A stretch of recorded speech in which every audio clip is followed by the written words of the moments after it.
Okay, good morning, everyone, and Hazak Ubaru. Thank you for joining us on this beautiful Thursday morning.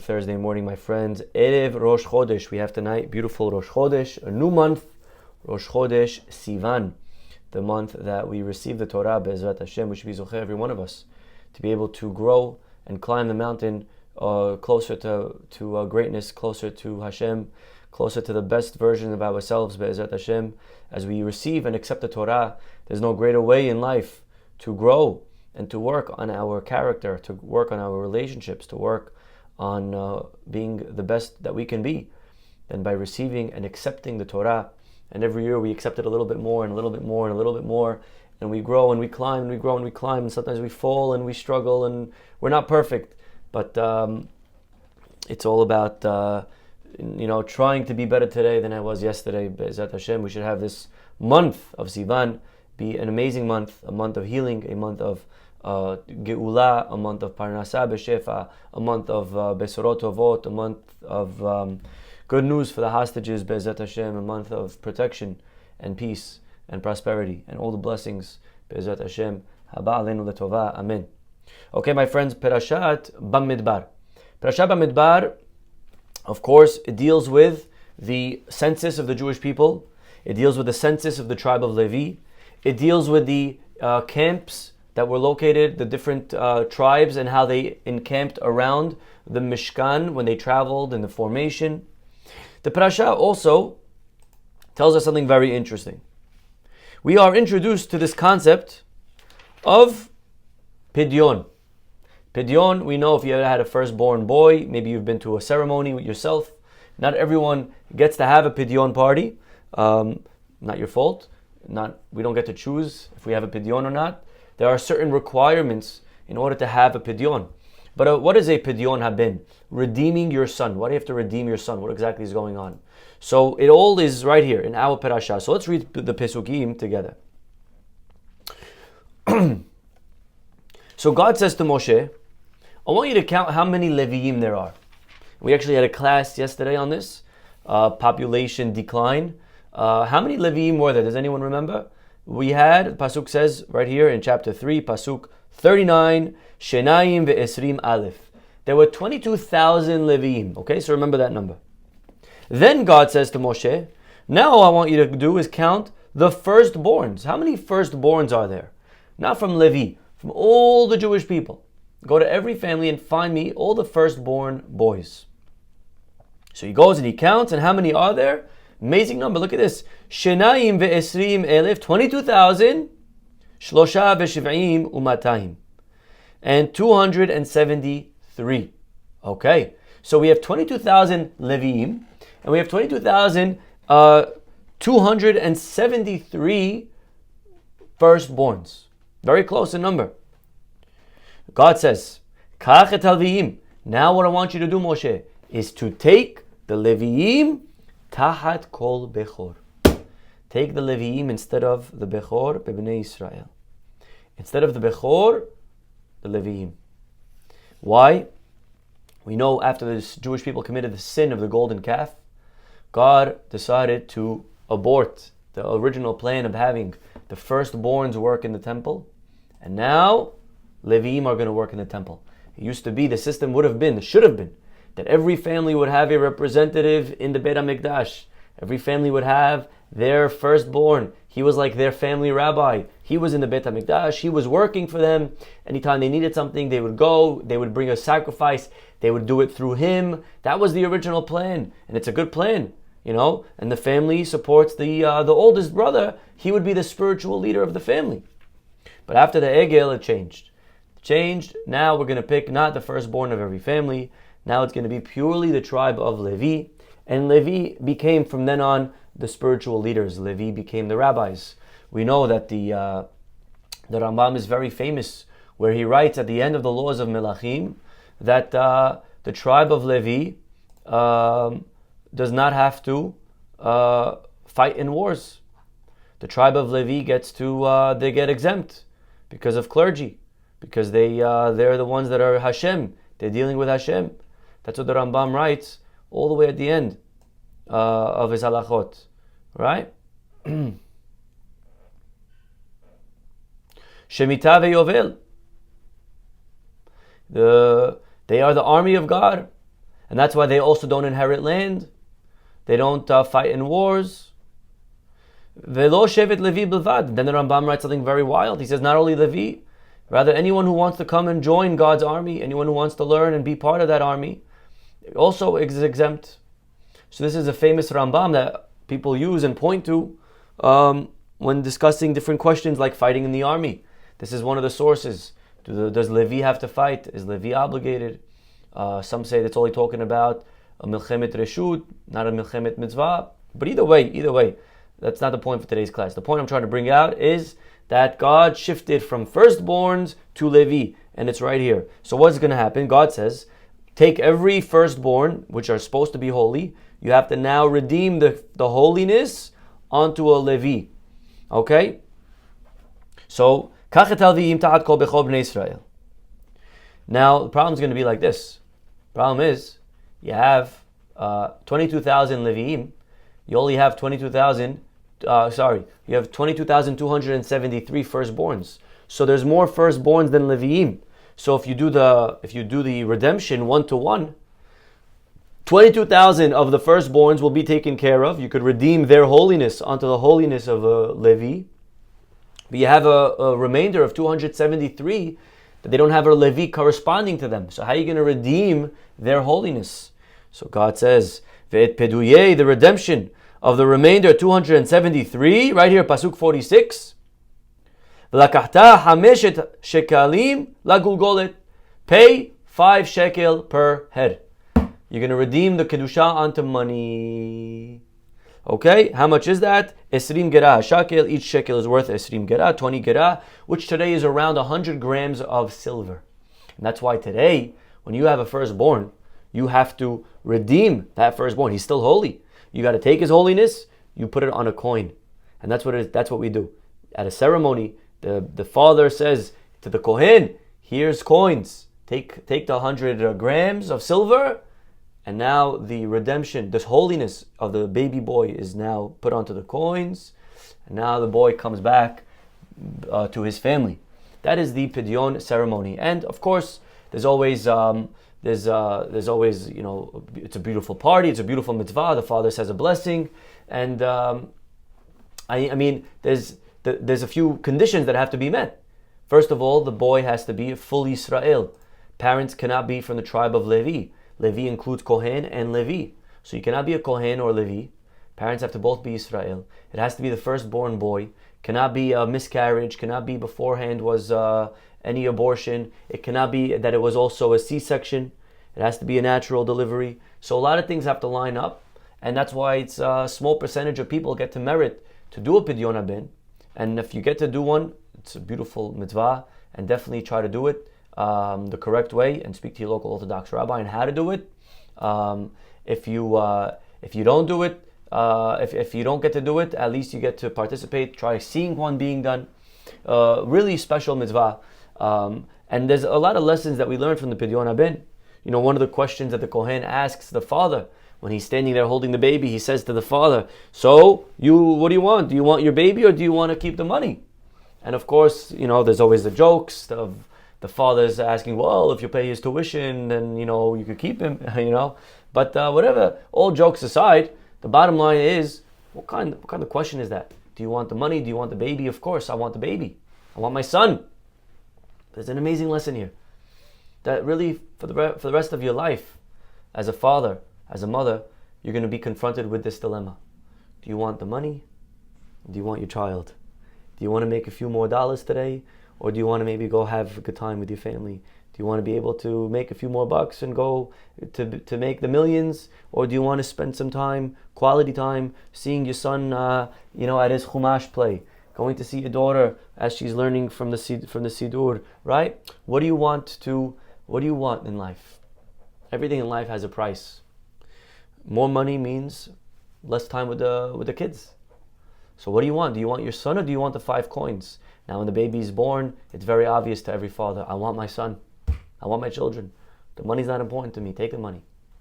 We have to be able to say that loud and clear for the rest of our lives. That's a beautiful message. That's That's the message that I said at my own son's pidyon. I was very lucky. Hashem blessed me that I was able to do a pidyon for my son. And this is something that we have to really remind ourselves every single day. So this is the idea of the 22,273. There was 273 extra boys. Their holiness had to be transferred onto coins. These coins are then, the Kohen keeps them. Some people auction them off. The Kohen auctions them, obviously with his permission. It's his money. He gets to do what he wants with it. But there's sometimes, because this money, a mitzvah was done, it's very, very special, holy money. The money has certain segulot that people testify have brought them a lot of beracha in their life. I'll just tell you one short, crazy, wild story. At my son's pidyon, after the Kohen, he auctioned them off. So we auctioned 5 coins, and each coin went to a different cause for tzedakah. And again, these coins, whoever buys them, they get a special segula, a special blessing in their life, whatever it is that you need. So I remember at the time, my wife had 2 relatives that were looking to get married. They were older, they weren't finding their nasib. So they decided, for mazal, they would buy these coins. So they split together, they bought 1 coin. Whatever the price they paid. And I don't know how they split the coin. Maybe he kept it for 1 week and he kept it for 1 week. I'm not sure exactly what they did. But they split the coin. And lo and behold, a few months later, one of the cousins, one of the relatives, he gets engaged to a girl. And the coin worked beautiful. And here's the crazy part. A few weeks after that, the other cousin gets engaged to who? To the first girl's sister. Unbelievable. So the 2 relatives, they bought the same coin, they shared the coin, and then they ended up marrying 2 girls in the same family. Yishtabach Shemo. So that's a personal story that I know firsthand. I could testify to that story. But either way, this is the powers of the coin, of the segula. Very nice, beautiful. The pasuk says over here. Look at this. Vehayu li halviim.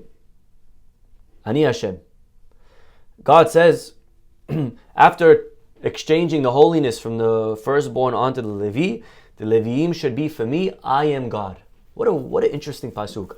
Leviim should be for me, I am God. What does that mean? Be for me, I am God. Look at the Ora Hayim, my friends. This is, you gotta underline this. He's, not everyone says what he's about to say, but he says it right here. Hakavana b'ma'amar ani Hashem. What does it mean, I am God? Lomar is to teach you. Shehagam she'amru, even though our rabbi said, Atida avodah shetahzor labechorot. One day, the avodah is going to go back to the firstborns. What's the source for this? This is not mentioned anywhere explicitly in the words of our sages. Okay? It's brought down by the Arizal, but it's not brought down in the words of earlier works. The Ora Hayim says it right here, black and white though. Ora Hayim is saying it, that the avodah will go back to the firstborns. And the pasuk is coming to say, but nonetheless, lo yerdu alevi miyot Hashem. But even when that day comes that the firstborns will go back, it's not like the Levi will then be replaced again. No, the Leviim will always from now on be holy. Ani Hashem. Just like I, God, am forever, the Leviim will be forever. That's what the Ora Hayim says, that this pasuk is coming to teach you. Amazing Ora Hayim, one to be noted. Okay, then what? Then we move on to the end of the Pirashah, where God now commands, again, we have the tribe of Levi, and within the tribe of Levi, we have a specific family called Kohanim from Aharon HaKohen. Remember, Aharon was originally a Levi. Aharon comes from the tribe of Levi. Levi had 3 sons, Gershon, Kehat, Merari. Kehat had 4 sons, Amram, Yitzhar, Hebron, Uziel. Amram had 2 sons, Moshe and Aharon, or Aharon and Moshe. And then Aharon became Kohen Gadol. And all the Kohanim come from Aharon. So if you're a Kohen, first of all, that means you are a son after son after son after son from Aharon. And it also means that you're technically from the bigger tribe of Levi. Right? We have 12 tribes. Levi is one of them. There's no tribe called Kohen. Kohen is a subcategory within Levi. So God says to Aharon, to Moshe, Naso et rosh bnei Kehat metoch bnei Levi. Now, I want you to go to the family of Kehat. Remember, Levi had 3 sons. Gershon, Kehat, Merari. I want you to go to the middle family, Kehat, from amongst Levi. Naso, what does that mean, Naso? And count them. Count. How many Kehatim do we have from the tribe, from the middle family, from the family of Kehat, within Levi? How many Kehatim do we have? From 30 to 50. Because they're the ones that are going to work in the temple. And that's true of all Leviim. They all worked in the temple. But each family had a different job. Gershon, they carried the curtains. Kehat carried the furniture. Merari carried the planks. So now, God says, Naso, I want you to count. But the interesting thing that Or HaHaim notices is the language of count. It says over here, Naso. That's the word that's used by the Jewish people to count. This is not like the language used by the other Leviim. By Leviim, usually the word that's for count is pekod. Pekod means count. Why is it that the word pekod is used by Levi, and all of a sudden here, by the family of Kehat, we don't use pekod, we use naso, like we did for the rest of the Jewish people? Or HaHaim explains, Lefi ma shehe'elinu beperashat ki tisa, based on what we said earlier in Perashat ki tisa, that because of the golden calf, the Jewish people had to give a half shekel as an atonement for the soul. So al yedei netinat hakofer hu nesiut rosh lahem. By giving a coin for the Jewish people, each man gave a coin. So the result was that there was a naso, a lifting of their head. That means that there was a spiritual elevation from the lower level of which they have fallen to because of the golden calf. That means the Jewish people, when they do the sin of the golden calf, they dropped a level. So God says, let them give a coin. Now, naso, they're going to go back up. So that's why the word naso is used for the regular Yisraelim. However, when it comes to the Leviim, the word naso does not need to be used because they didn't fall. They didn't do the egel. So instead, the word pakod is used. Okay? So what changed over here by Kehat that you went back to naso? Amazing, huh? You would never notice this if you're just learning from the Perashah, that the word naso is used instead of the word pakod. But here we have the Or HaHaim. We get to study the depth of the pasuk. So by the rest of the Jewish people, it says, Kitisa et rosh bnei Yisrael, right? When you raise, because they were raised. They spiritually were raised after the sin of the golden calf by giving a coin. So lama shina katuv et leshono b'leviim atzman v'hazal omar naso v'lo pekod. So why here by Kehat does it go back and say naso, our pasuk right here in chapter 4? Because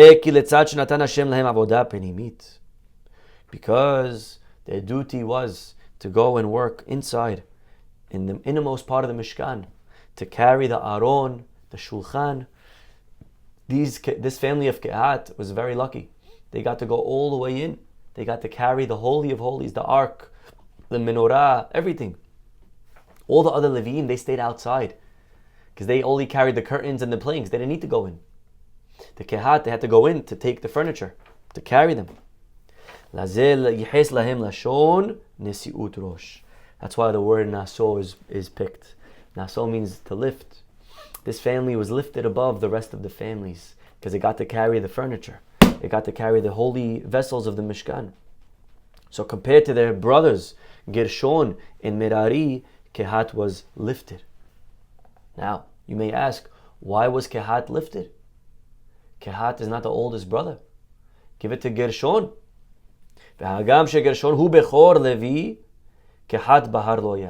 Even though Gershon is the oldest, God chose Kehat. Because from Kehat came Amram, came Moshe and Aharon. So Moshe and Aharon, by rising to greatness, they actually elevated the entire family. So Kehat gets chosen because they have great-grandson of Moshe and Aharon. So the whole family now benefits, which is another amazing lesson. And you see the theme of the Perashah, I guess, a little bit, similar to what we just studied in the beginning of today's class, is that in life, being the oldest doesn't give you any privilege. Just because you're older means nothing. It means zero. The Bechor are older, but they're displaced. God says instead of Bechor, we have Leviim. Gershon is older, but just because you're older, it means nothing. Kehat ends up being the one to carry the Aron. In life, it's not about where God puts you. Older, you were born the oldest. That's nothing that you did. You didn't do anything to be the oldest. Don't brag about that. That was Hashem gave it to you. Shlomo HaMelech reminds us, Ali talel ashir be'oshro. In life, you shouldn't boast yourself because you're old, because you're wealthy, because you're smart, because you're good looking, because you're wealthy, because you're healthy. Those are not things that you did. You didn't decide to be good looking. You didn't pick to be wealthy. You didn't decide to be strong. God gave you those genes. God gave you health. God gave you wealth. Don't go around, arrogant. Says Shlomo HaMelech, that's not a reason to boast. Don't expect praise for that. That's not things that you did anyways. God did that for you. If anything, God should boast. God should walk around arrogant saying, oh, look how rich I am. I made this guy money. But you? What are you boasting about? You have a house? Hashem gave you the house. You have a car? Hashem gave you the car. You didn't do that. Hashem blessed your efforts. Without Hashem, you'd be zero. And we know many people that are very smart, many people that are very talented, and they're not wealthy. They don't make money. Two guys in the same company. One guy's crushing it, making the millions. The other guy is having a horrible year. That's Hashem. That's not you. Don't boast if you're making the millions. You're not better than the guy next to you. You're not doing anything different than the guy next to you. The guy next to you, maybe he even taught you. And somehow you're making money. It's not because you're better. It's because Hashem's giving you the money. So there's no reason to be arrogant and to brag. Don't brag about these things. In life, we have to ask ourselves, what am I doing? What am I doing? The fact that I'm firstborn, that's not me. God gave that to me. What I should be proud of is if I rise and I achieve greatness. That's something to be proud of. And even there, we don't brag. But that's me. That's your accomplishment. So the fact that you're born a Bechor means zero in God's eyes. That's just potential. But to just be born and to do nothing, there's nothing in that. It means it's worthless. God says, I much rather the Levi, that he's third, he's not firstborn, but he rose to the occasion. I'd much rather the family of Kehat, even though they're not the firstborn. Because the family of Kehat, look what Moshe and Aharon did. Moshe and Aharon, they went above. They became great. Moshe wasn't born great. Moshe became great. We have to realize that. We shouldn't think that Moshe was born already a tzaddik. Moshe worked his whole life to become great. No freebies. Moshe wasn't given. Maybe Moshe had more potential, but he still had to work on becoming and actualizing the potential. And we shouldn't for a second forget that. Moshe for sure had his tests in life. Moshe had to work on himself. Don't think Moshe, we forget Moshe for 80 years was nowhere to be found. He was a nobody. He was a shepherd. What do you think he was doing for 80 years? You think he was playing basketball? For 80 years, Moshe was working on himself. He wasn't playing sheshbesh at the beach with his father-in-law eating seeds. He wasn't doing hookah. Moshe was working, connecting to Hashem for 79 years of his life. And God, and for 79 years there was zero revelation. For 79 years he was a fugitive. For 79 years he was working on his midot, on his character. Until God came at 79, 80 years, and then he picked him. So don't think Moshe just he was born great. Nobody's born great. He had become great. Moshe, Aharon, they grew, they achieved. And God says, that's to me, that's beautiful. That's what I want. I don't care if you're born a firstborn. How many people live their life pointing to their last name? Look at my last name. You know who my grandpa was? The guy once came to the rabbi, he said, Rabbi, my great-grandpa, he was so-and-so, this Sadiq, and he was trying to say, I come from amazing people. So the rabbi said back, yeah, Esav also had an amazing grandpa. You know, just because you come from Esav, just because you come from a great grandpa, doesn't mean anything. Because he was a tzaddik, because he was a rabbi, because they have a picture of him all over. What about you? What'd you do? If you don't do anything with it, it's worth nothing. Can't point at your last name until you have a first name. If you have a first name, if you became great, now your last name, that's beautiful. Now your last name is valuable. Yes. It's like a zero. How much is zero? Zero. How much are 2 zeros? Zero. How much are 3 zeros? Still zero. When do 3 zeros or 2 zeros or 1 zero, what's the difference between the 0 and a 0? It's the same, 0, 0. It all matters if you add the 1 in the beginning. Now with a 1, oh, that's a beautiful number. The 0 now turns the 1 into a 10. It turns the 1 into 1,000. But a 0 by itself without the 1 means nothing. So you got to become 1 in life. You got to become something. You got to develop your own greatness, your own first name. And then that piggybacks off of your last name. Then you could add the greatness from those before you. So you see, this is the theme of our parasha. Kehat is being picked, not because they're the oldest. God says, I don't care about oldest. I care about achievements. I care about you. What are you doing to become greater? Someone's born in life with good memory, so they can learn in 5 minutes and remember and retain the information. And then what? You can't be satisfied because you remembered it and comparing yourself to everyone in your class. You should be doing much more. I gave you good brains. The fact that you finished in 5 minutes, I don't care if you know it. I care what you do with your time. How much effort did you expend? That's you. That's something that we all have to look into ourselves and ask ourselves, what are we doing on our own level? So God says, Naso, raise the family of Kehat, because they have now one-upped everyone around them. Okay, and what are they supposed to do? Says the Pasuk, from 30 to 50, La'asot melacha, they are going to perform work in Ohel Moed. And the work again is carrying the furniture, carrying the aron, the kelim, the vessels of the Mishkan. And it's interesting, Or HaHaim notices again the wording, to do work. La'asod melacha. Says the Or HaHaim, Shina. Over here, it's again deviating from the language of the other families.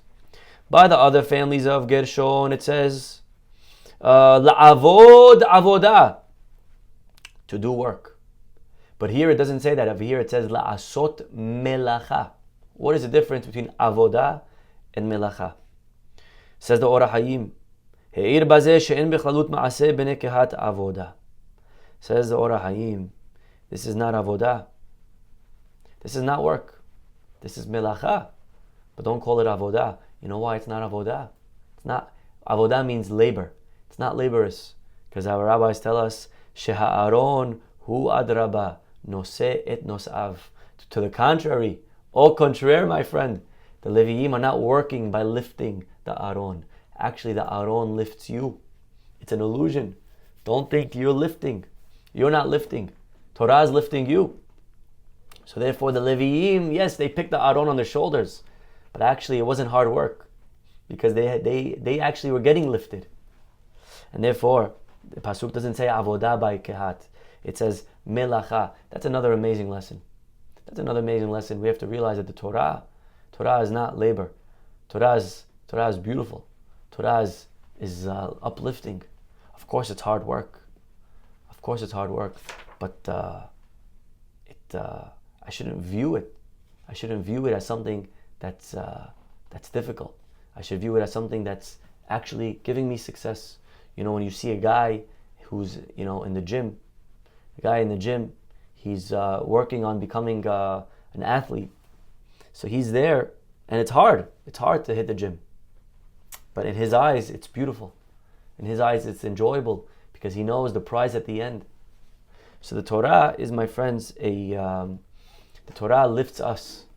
When a person keeps Shabbat, it's so hard to keep Shabbat. I can't do it. It's so hard to keep kosher. Maybe it's inconvenient. Maybe there's difficulties. Maybe there's challenges. Obviously, to go and now have to take food, to figure out food, it's obviously easier to go eat kosher. But easy in life is not success. Just because it's easy doesn't mean that it's right. Usually the things in life that are right are difficult. And so over here, we have to remember that. We have to realize that when I keep Shabbat, actually Shabbat is going to lift me. Ki eshmera Shabbat eli shmereni. By keeping the Torah, actually the Torah is going to be there for me. Torah is going to be there to protect me. Aron noset nosav. Don't think that you're carrying the Torah. Torah is carrying you. When we give tzedakah, my friends, we shouldn't think I'm supporting the poor guy. I'm supporting the Torah institution. Big mistake to think like that. I'm not supporting it. Actually, it's supporting me. Actually, when I give, I'm guaranteeing that next week I'll make more money. I'm not giving it. I shouldn't think that I'm supporting it. I shouldn't have the mentality of like I'm helping him. And without me, where would he be? Opposite. He's fine. The Torah is going to be there. It's good. We have to really realize that if I'm not giving, where will I be? If I don't give, what's guaranteeing that I'll make money next week? Me giving is the guarantee. The tzedakah ensures that I'll be around, that the money will be around, that my parnasah will continue to thrive, that the business will continue to succeed. The pasuk says, "Et hayim hi l'mahazikim ba." Torah is a tree of life, my friends. Torah is a tree. A tree. You ever saw a boat? They say a parable, a mashal, that there was a ship capsized. Everyone's drowning. Everyone's swimming for dear life. One sailor, he sees a tree, a log, floating there on the water. So he goes and he grabs the log and he floats safely to shore. And when he gets there, one guy sees him and he says, "Wow, you saved that log." The guy laughs. He says, "You fool. No. The log saved me." We have to realize, my friends, that the Torah, like a log, we're not saving Torah. When I keep Shabbat, when I support Eretz Yisrael, when I support Torah, when I keep mitzvot, when I go to a class, I'm not doing anything. I'm not supporting it.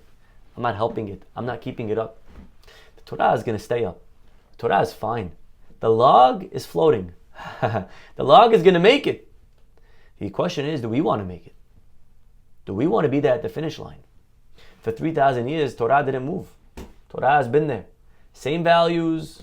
There was no amendments. There was no adjusting. The same 613. Find me something that lasted for 3,000 years without having to adjust it. Nothing. Impossible. The Torah didn't move. That tells you something. That means that the Torah is perfect. Torah never failed its followers.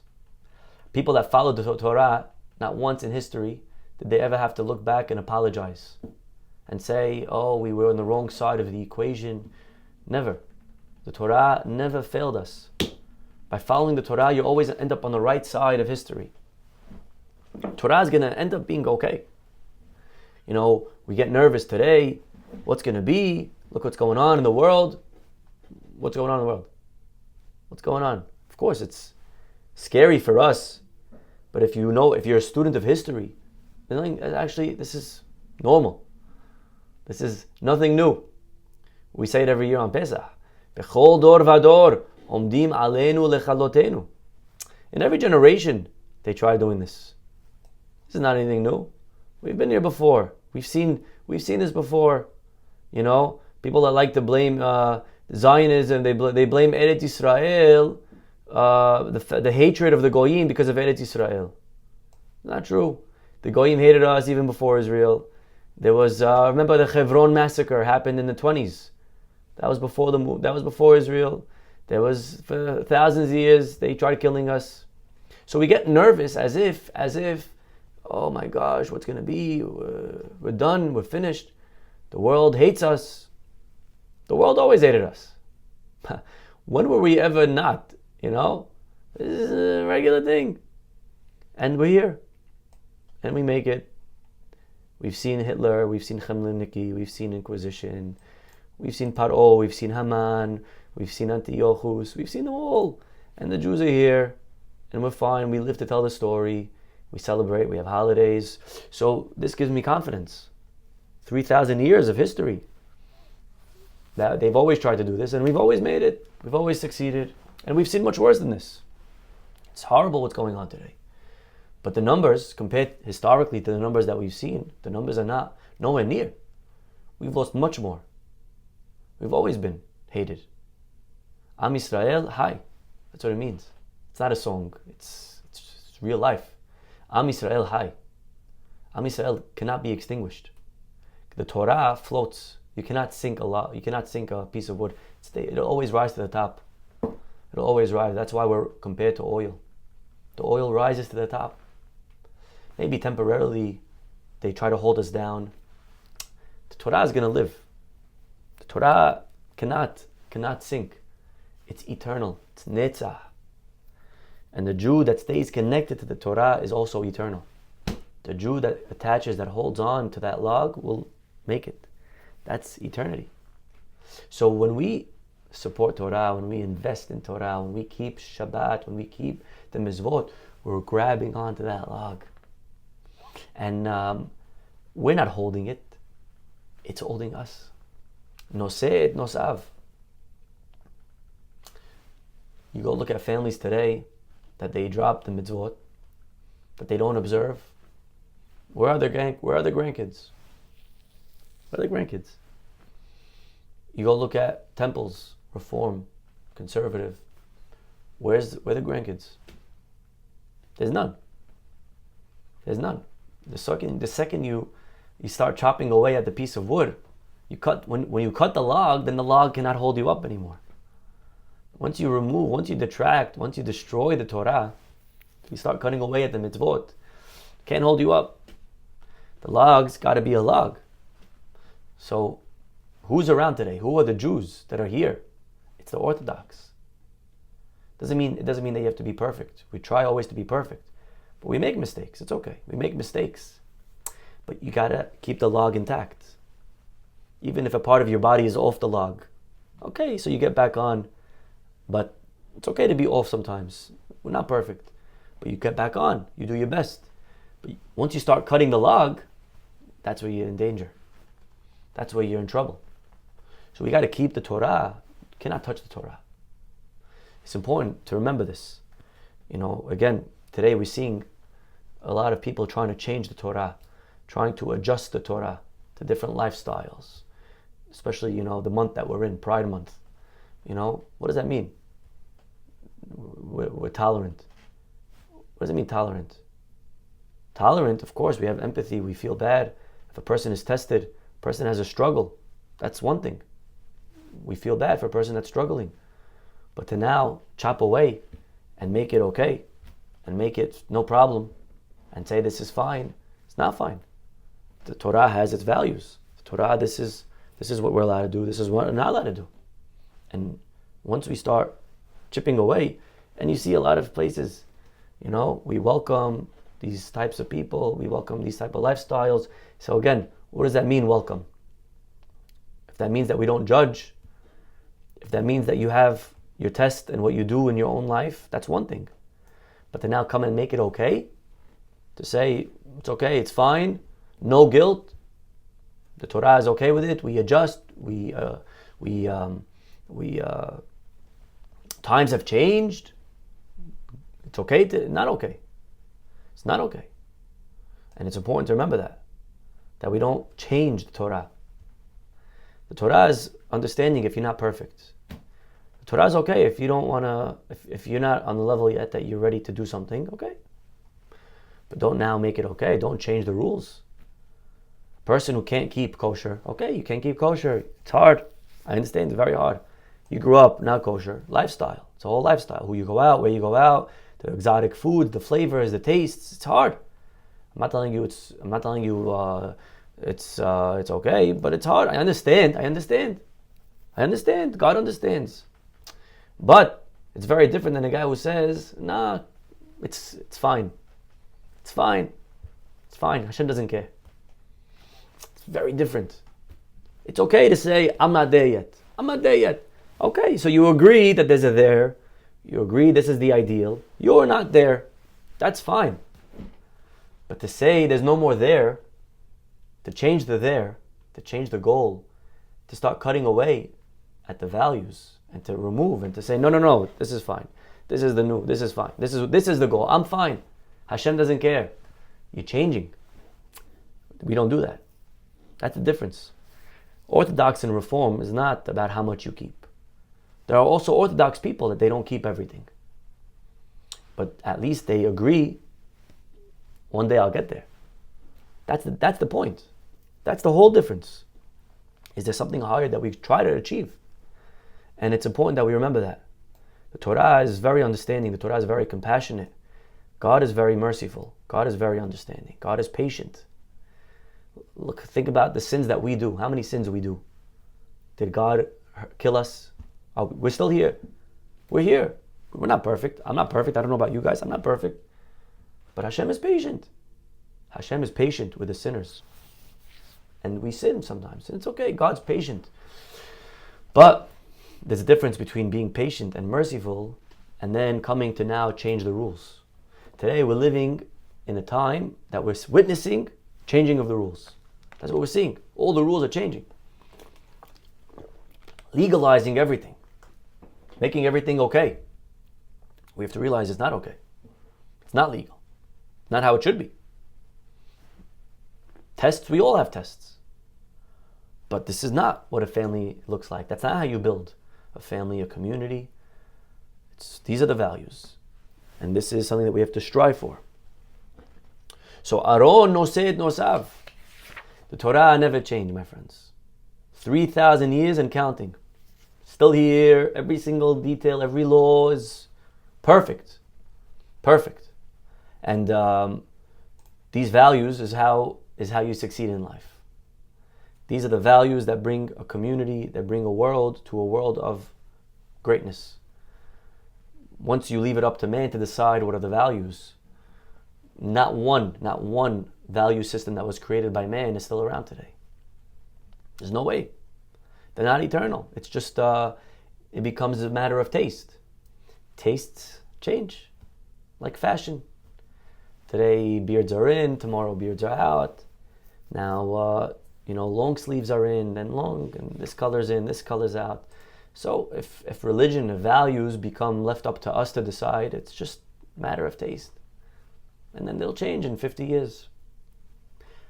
But Torah is eternal. Torah is forever. It doesn't change, because these are perfect. This is the Torah that God gave. And if God gave it, God is eternal and perfect, and the Torah is eternal and Torah is perfect. And when we hold on to that, my friends, we get lifted. Aron noseh et nosav. The Aron lifts those who carry it. And how lucky we are that we get to carry the Torah, my friends. That we get to sit here and learn. That we get to study. Family who keeps family purity, it's only going to help your marriage. It's not going to hurt your marriage. It's going to lift you. Following the Torah helps, doesn't hurt. Following every mitzvah only lifts you. Aron noseh et nosav. The Torah, my friends, lifts those that lift it. And this is the beautiful lesson of our parasha. This is what Bamidbar is all about. This is the family of Kehat. So in life, number one, we have to remember that greatness doesn't come because you're born into it. You can't be born into greatness. You can't be born a firstborn. You can't be born Gershon. It doesn't help. You got to choose greatness. You got to become greatness. You got to do something about it. When Hashem calls Mila Hashem Elai, you got to answer that call like Moshe. Levi was chosen because they chose. Kehat became great. Why? Because Moshe and Aharon became great. And so we have to choose to become great. We can't just sit back and, al me menuchot yinahaleni. We can't just sit back and expect just, greatness to be thrust upon us. It's something that we have to choose. It takes effort. It takes decades and decades of hard work. Moshe was 80 when God chose him. Because for 80 years, he chose. He rose to the occasion. And remember, my friends, that so long that we have Torah, so long that we hold on to it for dear life, we're going to be fine. We're going to be fine. Torah is chai. Am Yisrael chai. ואתם הדבקים באדוני אלוהיכם חיים כולכם היום. And by clinging and cleaving to God, Hayim, we will live be'ezat Hashem, Hayom, today and forevermore. Okay, my friends, we'll stop over here. Have a wonderful day. Have a blessed day. And we'll see you all tomorrow. Bye-bye.